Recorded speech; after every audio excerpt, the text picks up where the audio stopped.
Comment faire pour retrouver la paix intérieure quand on ressent tout intensément, quand on est submergé par ses émotions? Comment s'ouvrir aux autres, à la vie, quand on se sent constamment en décalage émotionnel avec le monde autour de nous? Comment se reconnecter sainement à son corps quand on a l'impression que notre énergie vitale est aspirée par notre environnement? Comment se sentir en sécurité et lâcher prise quand on a constamment peur qu'il arrive quelque chose qu'on ne peut pas contrôler? Comment être authentique quand on a peur d'être jugé, rejeté, parce qu'on est différent? Comment retrouver la sérénité quand on est toujours pris par un flot de pensées incessant? Dans cet épisode 50, je vous partage un échange que j'ai eu avec Lisa, l'une de mes clientes hypersensibles qui vient de terminer un accompagnement. Elle nous livre les détails de son chemin de conscience qui l'a amenée à apprivoiser son hypersensibilité et à retrouver une vraie souveraineté sur ses émotions, sur son énergie et sur sa motivation au quotidien. Elle nous explique comment elle s'est reconnectée à son corps et comment elle a progressivement pu poser ses limites dans le monde professionnel, mais aussi avec sa famille. Et enfin, elle nous explique comment aujourd'hui elle arrive à se connecter authentiquement aux autres en étant elle-même hypersensible, avec ce besoin de se connecter profondément aux autres en toute simplicité, mais toujours avec authenticité. Je vous souhaite une belle écoute.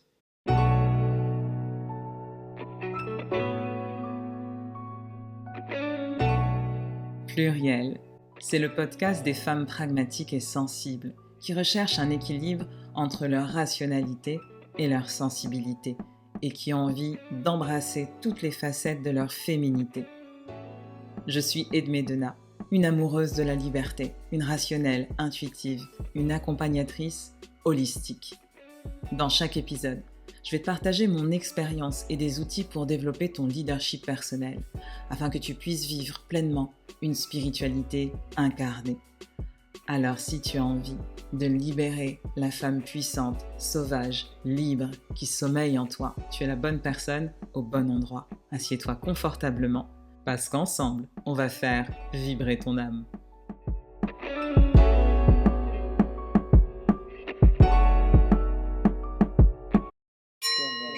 Pluriel.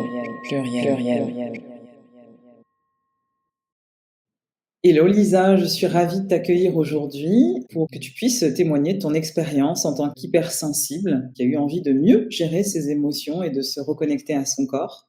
Et donc, tu as suivi un parcours de 6 mois avec moi en thérapie holistique où tu as exploré cette reconnexion au corps. Bienvenue.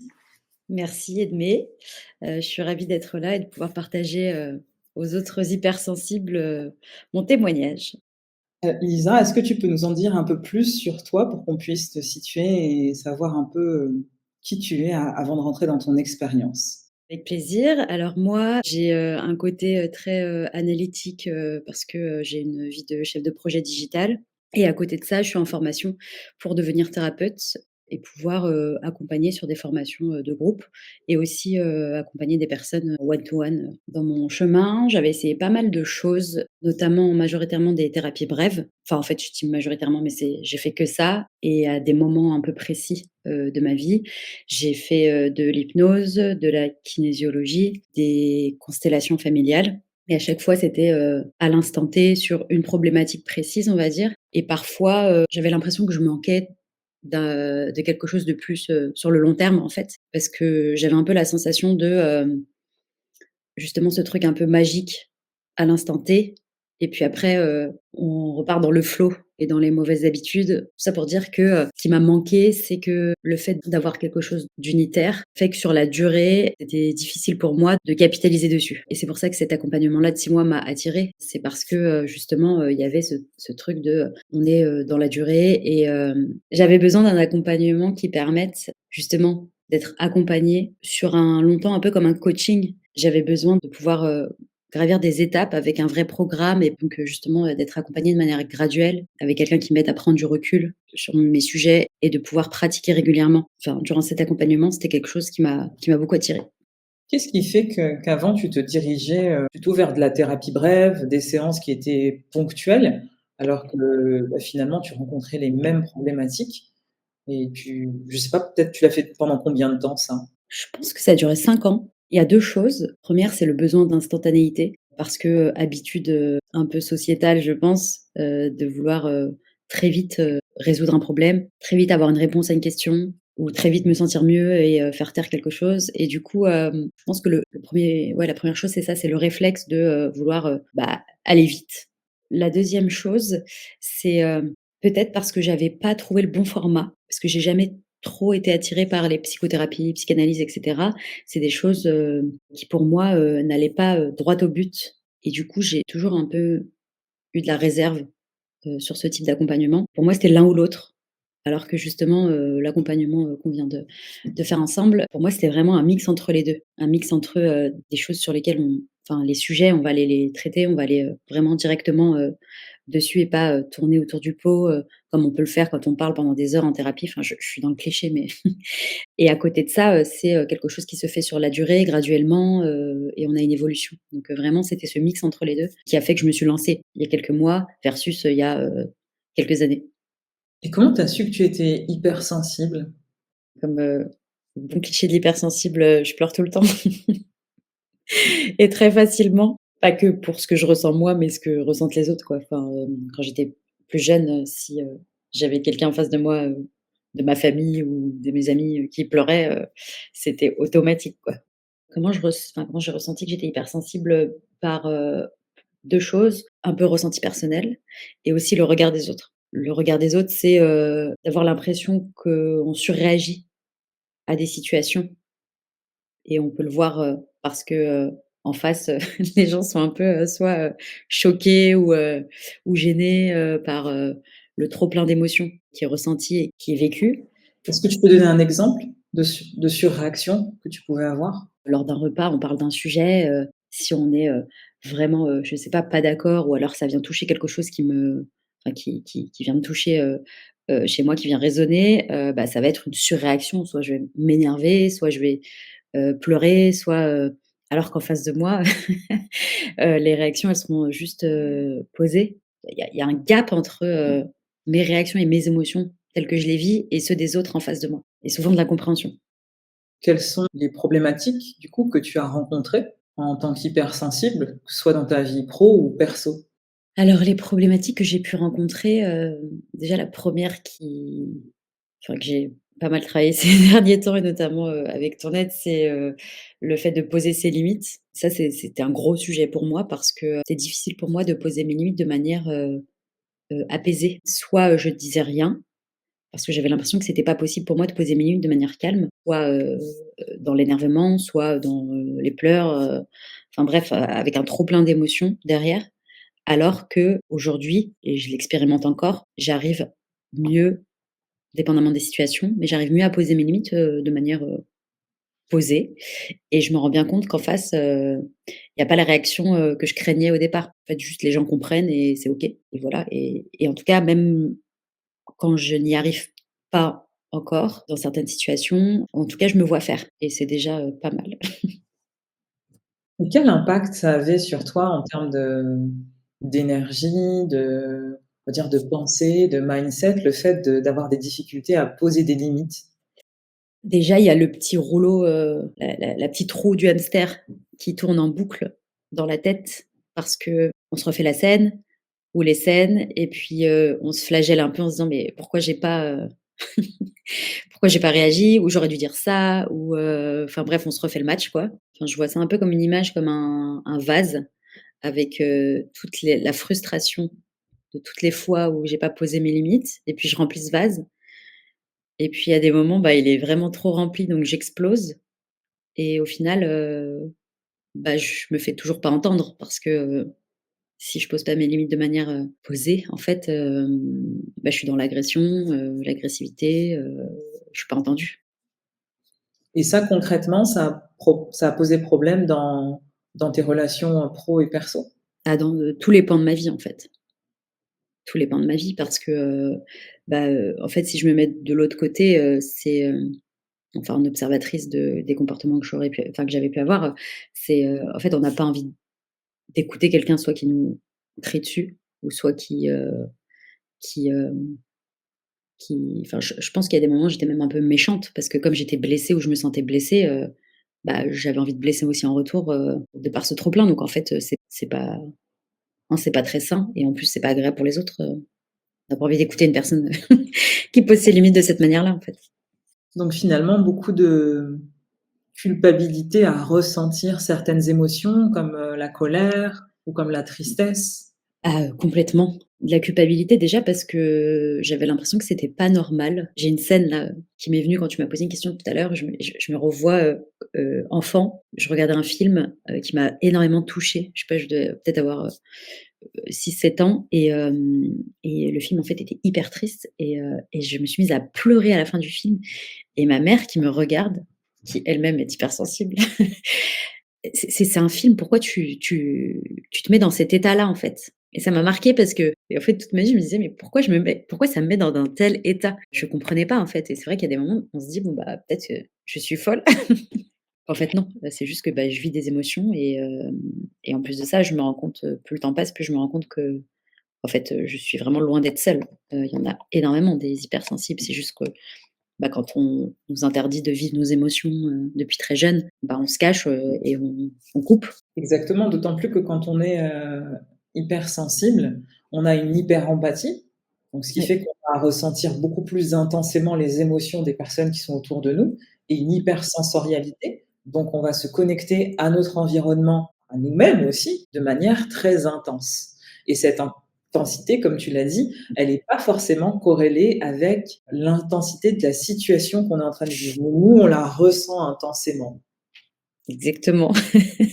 Donc c'est ce décalage, qui crée aussi, bah, de l'incompréhension, peut-être, des personnes qui sont, autour des hypersensibles et puis aussi beaucoup de culpabilité à se dire, «Je suis pas normal, je suis isolé, je suis séparé des autres, je ne suis pas pareil qu'eux, personne ne me comprend» et finalement, bah, ça on rentre dans un système où on dérégule son système nerveux, pour pas faire de mauvais jeu de mots, parce que c'est du stress qui appelle le stress et qui finalement devient soit un stress chronique, soit de l'anxiété et on devient très anxieux par rapport à l'avenir. Alors des fois, on sait pourquoi et des fois, on ne sait pas du tout pourquoi, ce qu'on appelle l'anxiété. Exactement. Et quel autre problème ça tu as pu rencontrer par rapport à ton hypersensibilité? Là, tu me parlais de poser des limites, mais est-ce qu'il y a autre chose? Bah, la peur du rejet, alors c'est corrélé avec aussi le fait de poser ses limites parce que ça peut induire une peur du rejet, mais au global, il y a cette peur du rejet parce que, en effet, on peut se sentir, pas dans le même monde que les autres. Enfin, si moi déjà j'ai du mal à me comprendre en tant que personne, comment les autres pourraient me comprendre? Et du coup, ça amène presque à des discussions, philosophiques, avec soi-même de, bah, OK, c'est quoi ma place dans ce monde? Et en fait, comment je fais pour me connecter aux autres en étant différente, mais authentique? Mais c'est vraiment un sujet, de se dire: «OK», de se montrer au monde et voilà qui je suis, pour pouvoir, quand même réussir à se connecter à l'autre. Parce qu'en tant qu'hypersensible, enfin, en tout cas pour moi, c'est difficile de me connecter vraiment aux autres, pas en superficialité, si je suis pas complètement moi-même. Mais en même temps, c'est difficile d'être complètement soi-même. Du coup, ouais, il y a quand même ce truc de la peur du rejet et d'assumer complètement qui on est en fait, déjà d'abord, envers soi-même et ensuite après, aux yeux des autres. Ah, c'est très juste, merci de partager parce qu'il y a une question existentielle qui guide inconsciemment les actions et les décisions des personnes hypersensibles. On l'avait vu ensemble, c'est: «Suis-je aimable? Est-ce que les autres vont m'aimer?» Et donc cette question existentielle dont on n'a pas forcément connaissance, hein, on n'a pas conscience de ça quand on est hypersensible, elle joue en arrière-plan de toutes nos prises de décision. Et donc, quand je fais quelque chose ou quand quelqu'un me demande quelque chose, je vais avoir tendance à me suradapter. Parce qu'inconsciemment, j'ai envie que les autres m'aiment et m'acceptent. Et donc ça peut amener à s'éloigner de soi-même. C'est un peu compliqué dans le rapport d'authenticité envers les autres et envers soi-même. Parce qu'en même temps, on a envie de plaire aux autres, donc s'adapter pour être dans le groupe et pour être aimé. Et en même temps, il y a une recherche de profondeur et d'authenticité dans les rapports que la majorité des gens ne sont pas prêts à avoir parce qu'ils restent dans la superficialité. Donc ce qui crée un décalage pour l'hypersensible entre sa recherche de profondeur, d'authenticité et cette envie d'être soi-même et d'être aimé. Est-ce que ça te parle? Ça me parle complètement et c'est marrant parce qu'en fait, je me dis, avec le temps, en tant qu'hypersensible, plus on apprend à se connaître et à comprendre aussi, ses besoins parce que tu vois, j'ai pas découvert, récemment que j'étais hypersensible. Pour autant, et c'est des sujets quand même qui m'intéressent, parce que, c'est tellement prenant qu'il y a besoin, d'avoir de la lumière et de la lecture, des éléments de lecture pour se comprendre et se connaître et c'est quelque chose que j'ai commencé il y a un moment.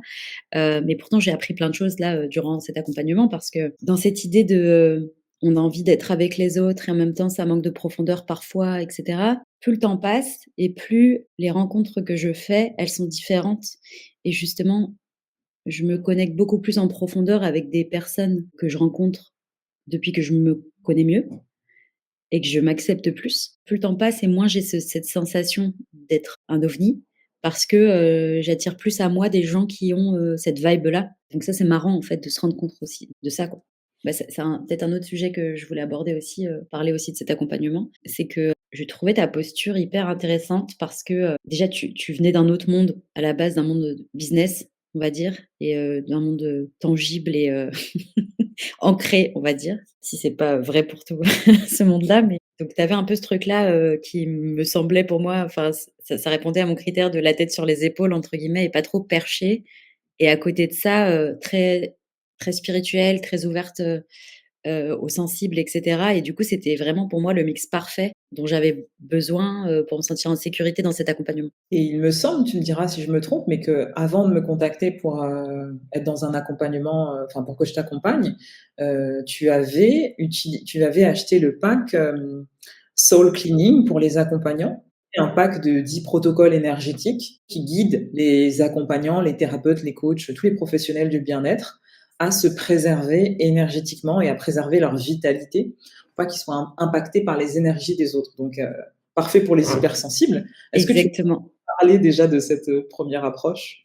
Oui et en fait, c'est marrant parce que quand je t'entends dire ça, je me rends compte à quel point ça a été vraiment graduel pour moi. Parce que je venais y chercher sur cette première approche, je venais y chercher justement, le fait de pas me laisser, happer par l'autre dans mes accompagnements et du coup, j'avais déjà ce besoin, je ressentais un peu ce besoin de me recentrer, de protection, pour pas me «perdre dans l'autre» entre guillemets et en fait, je me rends compte qu'en choisissant l'accompagnement, vraiment, sur ces 6 mois, j'allais chercher aussi un peu la même chose. C'est plutôt, mais d'une autre manière, plus durable, justement quand on apprend à se connaître, à ressentir, à être plus aligné avec, ses réactions, ses émotions et se laisser traverser, bah, il y a moins besoin de se sentir, de vouloir mettre une espèce de d'armure tous les jours. Oui, parce qu'on se sent plus en sécurité, dans son corps. Mais Exactement. ce qui est intéressant dans ta réponse, c'est que tu avais déjà conscience des énergies des autres et particulièrement tes clients pouvaient t'impacter. Ouais, ça pour le coup, j'en ai eu conscience assez tôt parce que c'était déjà le cas avec, mon entourage, ou au travail, enfin, dans la vie pro, dans la vie perso, j'ai toujours eu conscience que parfois, je ressentais des poids très, très lourds en bonne empathique et ça me gênait, en fait, parce que je savais pas quoi en faire. Donc c'est pour ça que j'ai commencé avec, le soul cleaning et au final, je me rends compte que c'est pour moi, en tout cas pour ma situation, c'est pas du tout assez, en fait et que justement, j'étais un peu au final, je me coupais des autres parce que mon objectif était de complètement couper. Justement, enfin, j'ai vraiment cette petite image aussi d'armure, me dire: «OK, bah, je vais mettre un mur pour éviter de vivre tout ça, alors que, bah, en fait, non, c'est complètement OK de ressentir. Il y a d'autres manières de faire, en fait et qui sont plus saines pour moi et écologiques. Oui, parce que souvent, ce qu'on se figure quand on parle des émotions qui sont intenses, c'est vivre les émotions de manière mentale. Et ce qu'on apprend, en tout cas ce que j'essaie de transmettre dans l'accompagnement, c'est de vivre les émotions autrement, de les vivre à travers le corps et de les transmuter à travers le corps. Ce qui est complètement différent en termes de ressenti et en termes d'inconfort, parce que on peut tellement être coincé longtemps dans son mental, particulièrement quand on est hypersensible, parce que on est plus sujet aux ruminations, à avoir une pensée en arborescence où il y a une idée qui en amène à une autre et qui finit par faire qu'on dort pas de la nuit parce on pense à un truc qui nous amène à penser à un autre truc, qui nous amène à penser à un autre truc. C'est pas du tout apaisant pour le mental. Et bien souvent, c'est ça qui pêche, c'est qu'on essaie de comprendre, d'analyser et de tout ramener à son cerveau, alors que la première information est réceptionnée par quoi? par le cœur et par le corps. Est-ce que tu te souviens, Lisa, de ton état d'esprit et des problématiques que tu avais quand tu as commencé l'accompagnement il y a 6 mois? Qu'est-ce que tu te disais? Je pense que déjà mes problématiques, c'est que je ressentais trop fort et trop intensément et ça me paraissait, trop pour moi. Surtout, j'avais une problématique, je me sentais déconnectée de mon corps et ce qui était un peu bizarre parce que, à la fois je ressentais énormément de choses et j'avais conscience en fait je ressentais avec ma tête parce que, comme je fais des formations, je suis curieuse de ces choses-là donc et de ces sujets donc, j'avais parfois des réflexes de me dire: «Ah j'ai mal là donc forcément ça doit dire quelque chose» mais et en fait, j'avais pas ce truc de l'expérimentation. Comme pour moi le corps ça a toujours plutôt été un ennemi on va dire que quelque chose, qui me permet justement, de comprendre, les messages et même de libérer. Je comprenais pas trop et c'est d'ailleurs une des choses aussi qui m'a attirée, dans cet accompagnement, c'est que comment est-ce qu'on fait pour se reconnecter à son corps en fait? Enfin, j'en avais bien aucune idée et je me suis même dit, là ces derniers temps, j'ai l'impression qu'il y a vraiment un avant et un après. Je dis: «On n'en entend vraiment pas parler». Alors on commence à entendre parler de régulation du système nerveux et cetera, mais de passer par des pratiques corporelles vraiment, c'était presque inconnu quoi. À part dans des pratiques artistiques, comme de la danse ou du chant, mais jamais sous ce prisme-là, vraiment. Ouais, exactement. Bah, ça a été mon cas quand j'ai découvert les pratiques, somatiques aussi, hein. J'étais assez surprise, de voir comment on peut se reconnecter à son corps, qu'on peut vivre des émotions intenses et les transmuter. Et puis, comme toi, j'avais un profil très très analytique, très mental et en même temps, j'étais sensible. Alors pas hypersensible, mais en tout cas, hyper connectée au sensible et c'est pas imaginable en fait, ça se vit, je pense, ça se ressent et c'est pour ça qu'on appelle ça des pratiques somatiques parce que, c'est difficile d'expliquer les effets sans les ressentir et les expérimenter et aujourd'hui, quand avec cette culture, comme tu disais, de l'immédiateté, de la consommation, on a plus tendance à essayer de vite, vite consommer de l'information, vite, vite trouver des solutions et vite, vite guérir et là, le but, c'est pas de guérir, c'est de devenir, de récupérer sa souveraineté finalement, sur, ce qu'on ressent, sur les décisions qu'on va prendre, sur nos humeurs, sur notre motivation et pour pouvoir être libre. Et moi, ce qui m'a plu, c'est que comme je suis vraiment une amoureuse de la liberté, je trouve que ces pratiques offrent beaucoup plus de liberté et de conscience. Voilà, c'est comme une grosse boîte à outils qu'on peut utiliser quand on commence à sentir que ça devient trop intense, au lieu de rester bloqué, dans sa tête. Donc merci de le préciser. Donc dans cette reconnexion, au corps, est-ce que tu avais essayé des choses avant?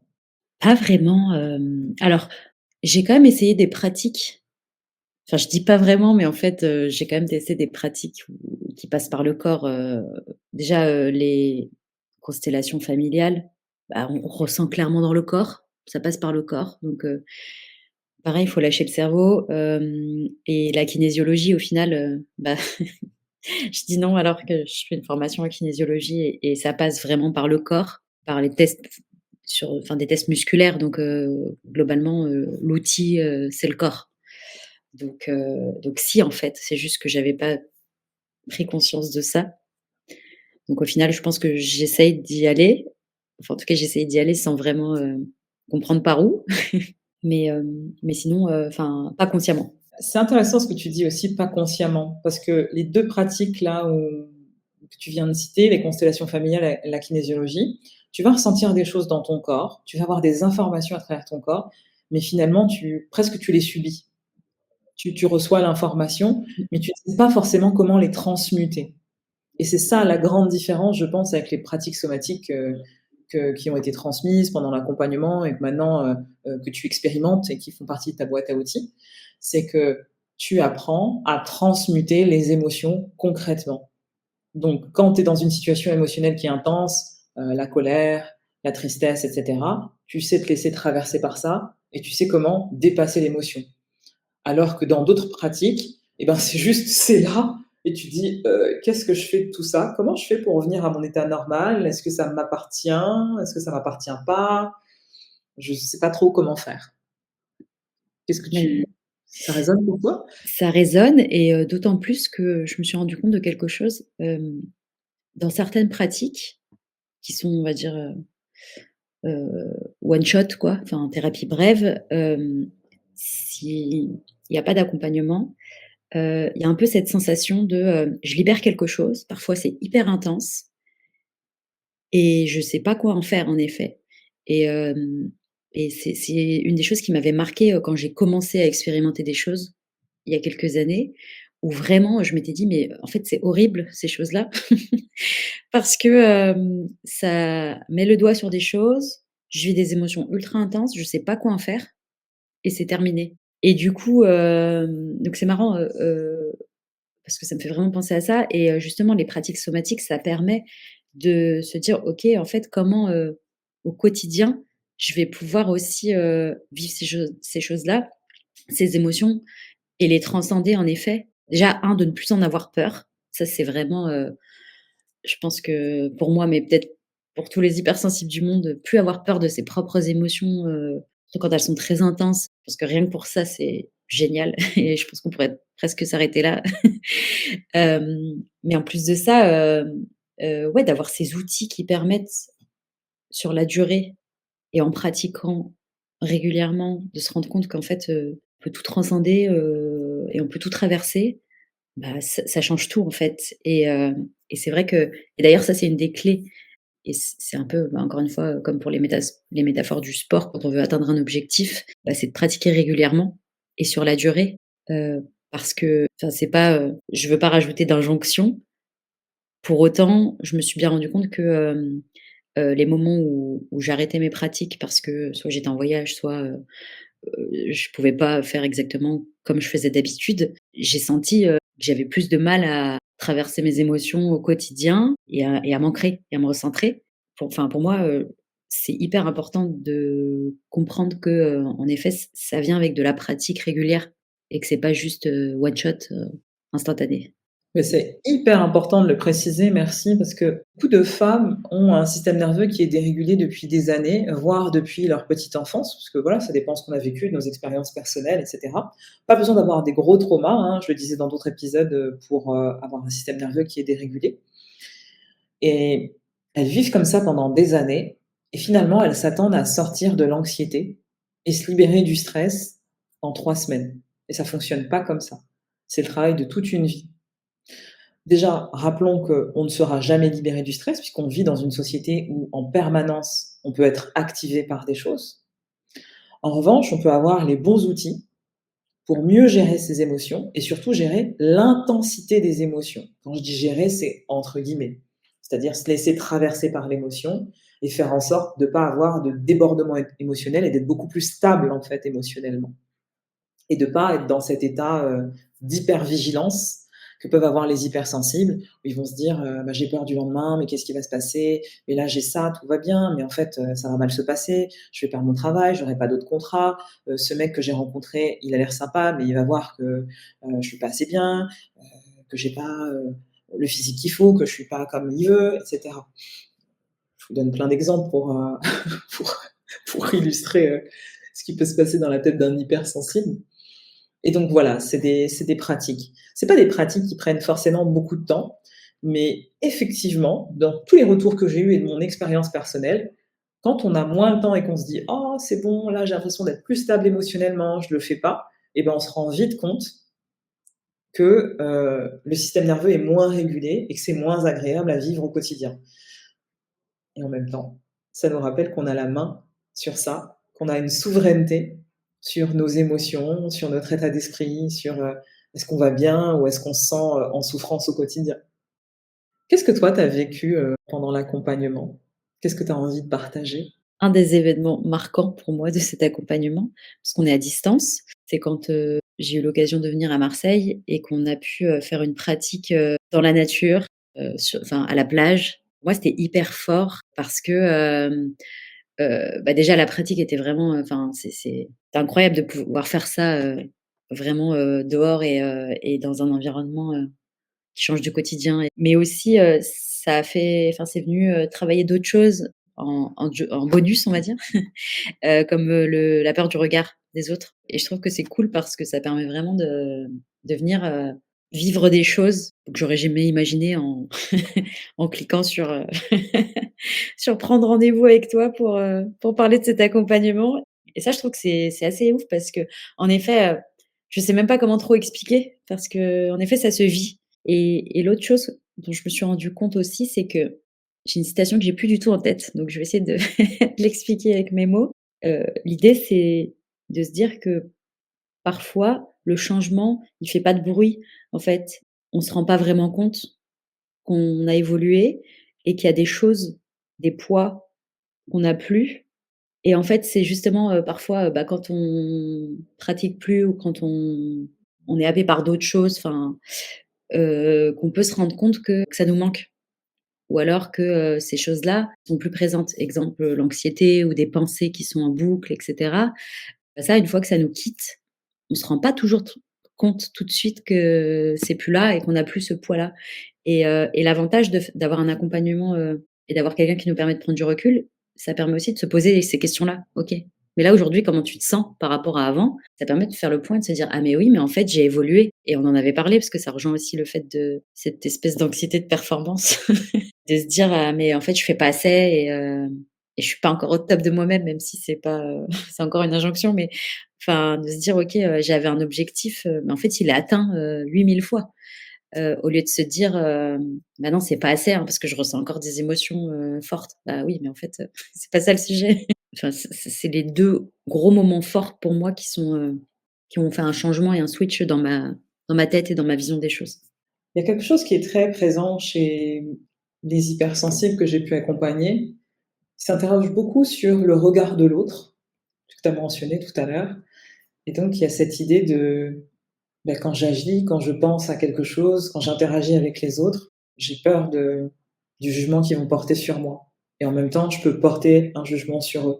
Et c'est ça qui est un peu contradictoire dans le ressenti. Et la question que j'ai envie de te poser, c'est, pendant l'accompagnement, on a exploré aussi le travail de l'ombre et de ce qu'on pouvait projeter sur les autres, ressentir en miroir. Qu'est-ce que ça t'a apporté, ce travail de l'ombre? Alors plusieurs choses, parce qu'en plus, enfin, je vais faire une réponse mixée avec la question d'avant sur ce regard des autres en miroir et cetera. Déjà, le premier sujet qui fait un peu, le trait d'union entre les 2 questions, c'est, moi cet accompagnement, il m'a permis aussi de poser des actes forts, notamment, avec ma famille et pour moi, c'était le plus difficile parce que, bah, la famille, c'est quand même les personnes, bah, qu'on connaît le plus, avec qui on a vécu le plus longtemps de temps de relation.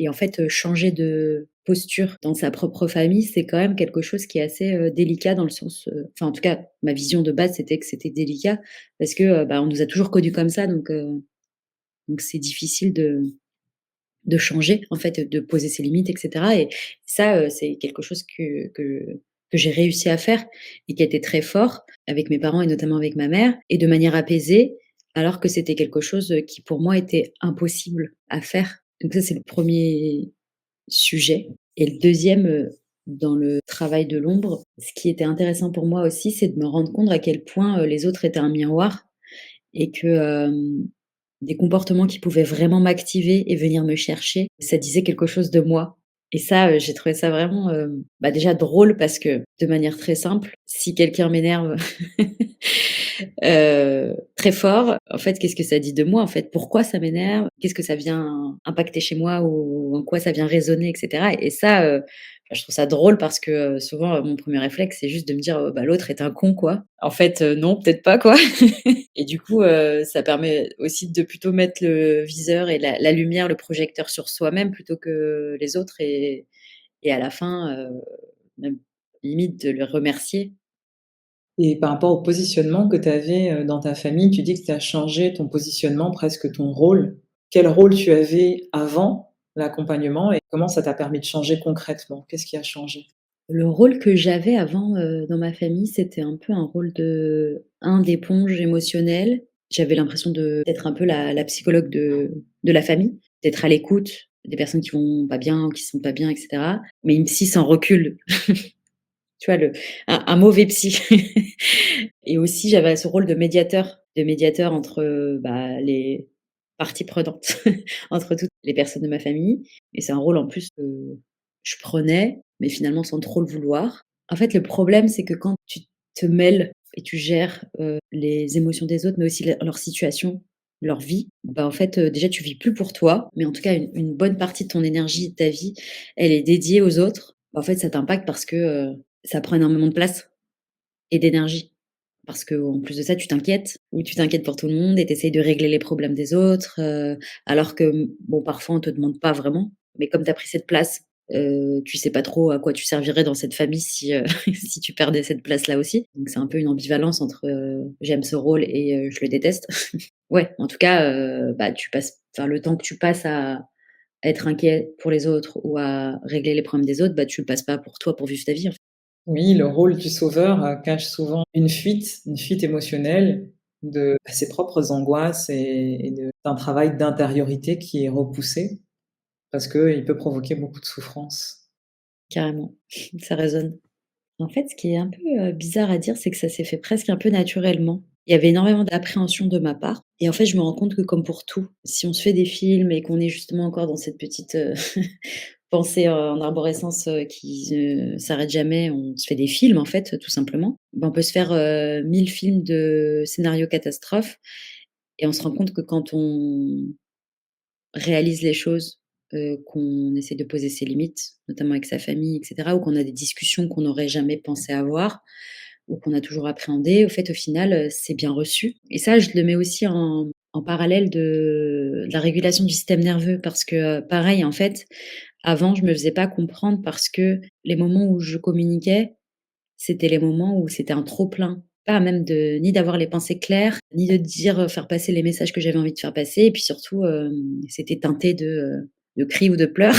Alors qu'aujourd'hui, bah, si je me dis: «J'ai envie de partager ça», c'est difficile pour moi et pour autant, même si ça me génère du stress et de l'anxiété, beaucoup moins parce que, bah, j'apprends à réguler mon système nerveux, donc je choisis le bon moment. Du coup, forcément, ça se passe mieux aussi et surtout, il y a ce sujet d'appréhension de choses qui paraissent être quelque chose de hyper, anxiogène, qui au final le sont pas du tout et je peux donner un exemple très tangible, et très à propos, c'est que je me sentais un peu stressée, un peu anxieuse de faire cette interview et au final, je passe un super moment. Donc c'est toujours, se faire des films d'appréhension et puis au final, bah, c'est pas la réalité. Alors, tu as été, l'une des premières à tester cette nouvelle version d'accompagnement, qui est le programme Féminine Flow. C'est-à-dire qu'à la fois, on a fait des séances où on se voyait en visio et à la fois, tu avais toute une plateforme à laquelle tu avais accès, qui te donnait accès à tout un tas d'outils et qui te permettait de progressivement reprendre la souveraineté sur tes émotions, sur, ta vie. Et je dis progressivement parce que tu en as parlé et que c'est important cette notion de progressivité, de douceur. Les changements et la guérison ne viennent pas forcément, d'un coup. C'est pas forcément très brutal. Ça peut aussi se faire avec beaucoup de douceur. Et d'ailleurs, même la guérison en soi n'est pas une fin. On va essayer justement de vivre dans un état de mieux-être, de bien-être, mais la guérison en soi, c'est pas l'objectif. Qu'est-ce que ça t'a apporté, toi, ce programme, Féminine Flow, en plus de nos séances? Alors déjà, ça m'a apporté une régularité. C'est vraiment cool d'avoir, plein de petits objectifs et des thématiques, en fait. Déjà, ça permet de se rendre compte que, bah, oui, en fait, on y va progressivement et qu'il y a une certaine logique. Ça m'a aussi, bah, permis d'avoir une boîte à outils, tout simplement, et de se dire: «OK», bah, d'aller piocher et en même temps, ce qui est marrant, c'est que moi qui suis très dans le mental de base, j'avais quand même une compréhension des étapes et des objectifs de pourquoi, et cetera, à ce moment-là, on fait ça, mais sans trop avoir d'informations pour pas rester trop dans le mental et vraiment être dans la pratique. Et ça, c'est un conseil que je donnerais peut-être aux personnes qui en auraient besoin, qui sont très dans le mental. En fait, il faut y aller en lâchant l'affaire, quoi. Enfin, dès le départ et en se disant: «OK, s'il y a des moments où je ne comprends pas pourquoi je fais ça» et faire taire un peu ce mental, enfin, c'est facile à dire, je sais, mais mais se dire: «OK, je fais ma pratique» et comme on est accompagné par ta voix ou par des vidéos, et cetera, bah, au final, c'est plus simple aussi de lâcher le mental. Donc en fait, c'est un accompagnement, qui permet d'être, accompagné beaucoup plus qu'une fois par semaine, en réalité déjà. Parce que finalement, tu es là dans toutes les vidéos et les audios. Mais surtout, ouais, ça permet de pratiquer vraiment et pas qu'une fois par semaine. Enfin pour moi, c'est vraiment, 2, tracks différentes, mais qui sont complémentaires avec, le fait de pouvoir se parler une fois par semaine et aussi de pouvoir venir avec ce qu'on a sur le moment et de pas être que concentré sur, «l'évolution du programme» entre guillemets, à suivre. Ça c'est canon, ça a énormément de valeur et puis ce programme, enfin franchement, j'ai un peu j'ai halluciné parce que la qualité et le nombre de contenus qui est, à l'intérieur, enfin, quand j'ai ouvert le truc, je me suis dit: «Waouh!» Elle est pas là pour rigoler quoi. Enfin, je me suis dit mais alors déjà, je me suis dit: «Waouh!» alors que, on voit pas tout ce qu'il y a parce que les modules se débloquent au fur et à mesure du temps, comme dans un jeu vidéo quoi. Il y a des niveaux, et je me suis dit: «Waouh!» parce que c'est du contenu, de formation, c'est hyper carré, on comprend, ce qu'on fait à ce moment-là. Alors on comprend, on s'entend parce qu'il y a des sujets qui sont quand même parfois, pas du tout à traiter avec la tête, mais plutôt avec le corps et le cœur. J'étais vraiment, étonnée enfin, c'est hyper pro, quoi. Alors je te dis pas que c'est un peu bizarre de dire ça. Je c'est pas pour dire que je m'attendais pas à quelque chose de professionnel, mais, j'ai halluciné sur la qualité et la construction du truc, quoi. Enfin, on sent que c'est fait par quelqu'un qui a justement ce mix, moi, qui m'attirait entre, rationalité et puis, je sais faire passer, expliquer l'information et la communiquer et en même temps, je fais travailler sur des choses, où on sort du mental, quoi. Bah, c'est super que tu l'aies perçu et reçu comme ça parce que c'était tout à fait l'idée. Voilà, que chacun, ait accès à une boîte à outils qu'il va utiliser, en fonction de son expérience de vie et surtout à son propre rythme. Parce que j'ai conscience que chacun, à des moments de sa vie, a envie d'avancer soit vite, soit un peu plus lentement et l'idée, c'est vraiment d'être, son propre, souverain dans son royaume. Donc, on se fait son propre emploi du temps finalement et quand on a envie de pratiquer beaucoup plus, on peut le faire et quand on a envie d'être dans des simples pratiques, on va dire, plus basiques, juste pour maintenir, et préserver son système nerveux, on le fait aussi. Et c'est ça l'idée aussi, c'est pas de se surcharger, de créer de la charge mentale. Donc je suis hyper contente, d'avoir ce retour. Quand tu parles d'autonomie et de souveraineté, c'est un des points qui m'a attirée, mais c'était tellement important pour moi que j'ai oublié de le mentionner. En fait, ton approche, elle permet d'être autonome et on parle de leadership personnel et de souveraineté, être la souveraine de sa propre vie. Moi, c'est quelque chose qui est hyper important pour moi parce que, j'ai toujours été effrayée des pratiques ou des accompagnants qui prennent les clés de ton camion, que ce soit, soit je les donne et puis on les prend ou alors, on les prend directement. Mais enfin, en tout cas, tout ça pour dire que pour moi, c'est hyper important de garder ma souveraineté et d'être autonome même dans mon accompagnement et ça, c'est un truc, qui ressort vachement de cet accompagnement. Que ce soit, quand on se voit, 1 fois par semaine, c'est vraiment la posture, enfin, il y a pas de jugement et surtout, on se sent accompagné, sans, prise de pouvoir et ça, honnêtement, c'est vraiment quelque chose qui a énormément de valeur. Je crois que c'est presque qui a le plus de valeur si on enlève le format et et tout ça autour, au final, enfin, s'il y avait une seule chose qui comptait pour moi, c'est ça, tout en se sentant soutenu. Et si je reviens sur quelque chose de plus pratico-pratique, le fait d'avoir un endroit avec toute cette bibliothèque de contenu et de pratiques qui permettent d'aller chercher en fonction du besoin, bah, ça permet clairement d'être autonome et de pouvoir, pratiquer déjà, partout, dans le monde. Ça peut être dans le métro, parce que on peut écouter de l'audio ou à la plage parce qu'on est en vacances et qu'on a envie de pratiquer, donc c'est génial ça, c'est ce côté autonomie, et reprise de son pouvoir personnel, c'est top. Et qu'est-ce que ça t'a apporté en tant que futur accompagnant dans le bien-être? Puisque, moi ce que j'ai compris, c'est que tu te destinais à être, thérapeute et à intervenir aussi en entreprise, sur les thèmes de l'intelligence émotionnelle. Ce que ça m'a apporté, c'est déjà aussi, cette conscience de respecter les limites de l'autre et de justement, essayer de faire en sorte que la personne, elle soit le plus autonome possible. C'est quelque chose que j'avais un peu identifié avant, mais avec cet accompagnement-là, je l'ai vraiment ressenti, je l'ai vécu. Du coup, ça me marque encore plus et c'est quelque chose que j'ai envie de pouvoir, aussi partager et la deuxième chose, c'est vraiment, le fait de passer par le corps. Alors je sais pas du tout, aujourd'hui Quelle forme ça pourra prendre, c'est pas le sujet, donc je m'en fiche un peu, j'ai pas besoin d'avoir cette réponse tout de suite. Pour autant, je me rends compte à quel point, mais c'est un game changer, quoi. Ça change la vie de pouvoir, ressentir des choses, dans son corps et ne plus en avoir peur. On est tellement déconnecté de ça que ça, c'est quelque chose que j'ai envie aussi de pouvoir, partager. On verra comment, mais si et 3e point, toute cette partie de régulation du système nerveux, cet accompagnement-là m'a permis aussi de comprendre que, en fait, sans ça, on met un pansement sur une plaie béante. Pareil, les trucs qui sont le plus importants pour moi, j'oublie de les j'oublie d'en parler. Mais ça m'a vraiment, changé ma vision, même des formations que je fais. Et du coup, dans le futur, ça, c'est quelque chose qui, pour moi, sera important d'apporter aux gens qui auront envie, c'est de se dire: «OK, c'est bien de pouvoir soulager à l'instant T. Pour autant, c'est important d'aller aussi, réguler son système nerveux, et d'apprendre à le faire, régulièrement parce que sans ça, ben, on revient en fait, très vite, surtout qu'on est, surstimulé, tout le temps, Particulièrement en tant qu'hypersensible. oui, exactement. Mais c'est juste un point tellement important. J'en parlais dans le dernier épisode et je disais, j'ai changé ma vision sur le mindset.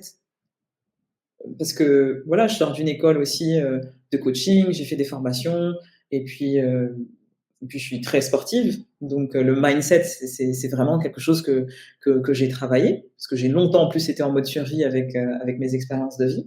Et donc je croyais à ça, mais je sentais qu'il manquait quelque chose. Si vous voulez des informations sur ça, allez écouter l'épisode précédent. Et du coup, il y a quelque chose qui a changé quand j'ai expérimenté la médecine du mouvement et le fait de se reconnecter à l'intelligence du corps. Je me suis dit, mais en fait, le mindset, c'est du bullshit. Parce que si tu as un système nerveux qui est dérégulé, tu peux essayer de visualiser, tu peux essayer de faire de l'introspection, tu peux essayer de faire beaucoup de choses avec ton mental, soit tu n'y arriveras pas, soit c'est très passager. Et ce qui fait que tu rentres dans des boucles de culpabilisation où tu te dis mais pourquoi je suis encore dans cette situation? Mais pourquoi ça revient? Mais je suis nulle, les autres ils y arrivent, et moi j'arrive pas à manifester, j'arrive pas à rencontrer le gars que je veux. Non, tu mets ce que tu veux derrière. Et comprendre le fonctionnement de son corps, ce qui se passe à l'intérieur de nous, et le vivre, et arriver à transmuter ses émotions, mais oui, je vais être vulgaire, c'est un putain de game changer. Qui est tellement accessible, au lieu de te faire des nœuds au cerveau, tu vois, de faire des trucs de visualisation, etc. Aujourd'hui, si tu es hypersensible, même si tu n'es pas hypersensible, tu as tout intérêt à travailler sur ton système nerveux. Et si tu es hypersensible, je t'invite vivement à t'intéresser à ce sujet, parce que pour un hypersensible, c'est juste une priorité, c'est juste vital, puisque tout passe par ton corps et que tu ressens tout plus intensément que les autres. Donc tu es potentiellement plus dérégulé que les autres et dans cet état d'hypervigilance. On en parlait, je me rappelle quand on a fait la séance à la plage, en tant que future accompagnante et moi qui suis thérapeute, on se disait mais c'est fou que les gens soient pas au courant de ça, quoi. C'est fou. C'est fou. Pourquoi on nous dit plein d'autres trucs et pourquoi on nous parle pas de ça? On est tellement en retard en France et je trouve que c'est dommage de pas parler de ça et c'est pour ça que j'ai voulu échanger avec toi aujourd'hui. Ah ouais, mais carrément, mais ça serait magnifique, de pouvoir, apprendre ça aux enfants à l'école, que ce soit, la base. Bah, exactement, c'est ce que j'ai commencé à faire avec mon fils qui a 8 ans pour lui apprendre déjà à gérer sa frustration, à essayer de baisser l'intensité de certaines émotions et de toujours exprimer ses émotions. Et tu vois, la dernière fois, il m'a dit quelque chose qui m'a vraiment touchée en tant que mère et donc je me suis mise à pleurer. Donc il a vu que je commençais à pleurer et il me dit: «Ne pleure pas, c'est pas grave, ne sois pas triste» et je lui ai dit: «Mais tu sais, Elijah, c'est important d'exprimer sa tristesse si on est triste. S'il y a quelque chose qui nous touche, c'est important de vivre cette émotion. Ça ne veut pas dire que dans 10 minutes, dans 15 minutes, je serai toujours dans cet état, mais c'est important pour moi d'exprimer ce que je ressens à ce moment-là. Tu vois, moi, je sais que mes parents, c'était pas accessible, ça, pour eux. Ouais, c'était plutôt mon père très, très stoïque, voilà, il était psychiatre, donc très dans le contrôle, très dans voilà, c'était dû à son éducation aussi en Afrique, donc une éducation très traditionnelle où on montre pas ses émotions. Et ma mère était plutôt hystérique, deux opposés. Et du coup, trouver son équilibre dans ça, bah, parfois c'est compliqué. Et c'est pour ça qu'aujourd'hui, comme tu le mentionnais, transmettre ça aux enfants, mais c'est une pépite. Et en tant que maman, c'est transmettre une intelligence émotionnelle, relationnelle aux hommes, parce qu'ils ont aussi une grande part dans la société et dans le système patriarcal qui est en place en ce moment. Donc ça laisse présager plein de belles choses. Pour finir, qu'est-ce que tu as envie de conseiller, de recommander à un hypersensible qui se sent perdu, séparé du monde, qui ressent peut-être beaucoup de culpabilité à ressentir ces choses, qui se sent en décalage avec les autres? Qu'est-ce que tu as envie de lui dire? J'ai envie de dire à cette personne qu'elle n'est pas seule, que c'est OK en fait, que tout est valide, dans ce qu'elle ressent, que si c'est trop pour elle, pas hésiter à se lancer et se faire accompagner. Parce que moi j'ai hésité pendant beaucoup de temps. Après c'est aussi parce que c'est le temps de trouver, la bonne personne et le bon format et cetera et donc c'est OK que ça prenne le temps que ça prend mais en tout cas, enfin se faire accompagner, ça permet de gagner des points de vie en fait. C'est pas aller plus vite, c'est plus gagner des points de vie. Ça permet d'aller toucher de l'apaisement, plus avoir peur de ses émotions, bah, de se réconcilier avec soi-même en fait et ses émotions, qui peuvent être très fortes et nous couper des autres. Vous n'êtes pas seul et n'hésitez pas à vous faire aider parce que c'est plus simple, et ben, merci à toi Edmé et aussi pour l'opportunité, de pouvoir partager parce que c'est vrai que, il me semble que je te l'avais partagé, à toi, également, mais moi quand je choisis un accompagnement, personne avec qui j'ai envie d'expérimenter quelque chose, les témoignages, c'est quelque chose d'hyper important pour moi parce que ça permet de se projeter et de comprendre, qui sont les personnes derrière et ce que ça peut leur apporter donc merci de partager ça aussi et merci pour, ton accueil et ta bienveillance. Pluriel, pluriel, pluriel. Que tu sois hypersensible ou pas, j'espère que cet épisode a résonné pour toi et qu'il t'a apporté des clés pour avancer sur ton chemin de guérison. Si tu es une femme ambitieuse, avec une ouverture spirituelle, ce que j'ai envie de te dire, c'est que tu n'es pas obligée de rester coincée dans une vie où tu subis du stress et de l'anxiété au quotidien. Tu peux apprendre à mieux gérer tes émotions, tu peux apprendre à réguler ton système nerveux pour retrouver une sérénité, pour transformer tes pensées de manière durable, pour améliorer tes relations avec les autres, mais surtout te sentir apaisé au quotidien. Tu peux sortir de ce manque de vitalité constante, de cette fatigue qui t'habite sans raison apparente. Tu peux aussi apprendre à poser tes limites sainement avec ton entourage pour retrouver ton énergie, pour te remettre au centre de ta vie. Ce que j'ai envie de te dire, c'est que tu n'es pas seul. Tu n'es pas obligé de terminer l'année 2024 comme tu l'as commencé. Tout comme Lisa, tu peux apprendre à devenir autonome, souveraine de ta propre vie, de tes émotions. Apprendre à ne plus avoir peur de ressentir, mais tout simplement accueillir, parce que tu auras les bons outils qui vont te rendre autonome sur la gestion de tes émotions, sur la gestion de ton stress, et vraiment à te libérer de l'anxiété au quotidien. Et aujourd'hui, je suis hyper heureuse de t'annoncer que j'ai 2 cadeaux à t'offrir. 2 cadeaux qui vont transformer ta réalité, ta manière de percevoir le monde. 2 cadeaux qui vont t'aider à te libérer du stress et de l'anxiété au quotidien. Le premier, c'est que ce soir, vendredi 4 octobre, de 19h à 21h, j'organise un atelier gratuit pour toutes les femmes spirituelles et ambitieuses qui veulent tester les outils somatiques dont je parle. Je te mets le lien en barre d'infos. Tu as juste à cliquer dessus, à mettre ton adresse email et tu vas recevoir une invitation gratuite. Ce soir, on abordera l'aspect transgénérationnel du système nerveux. On verra comment notre lignée de femmes peut impacter notre système nerveux aujourd'hui, qu'on en ait conscience ou pas.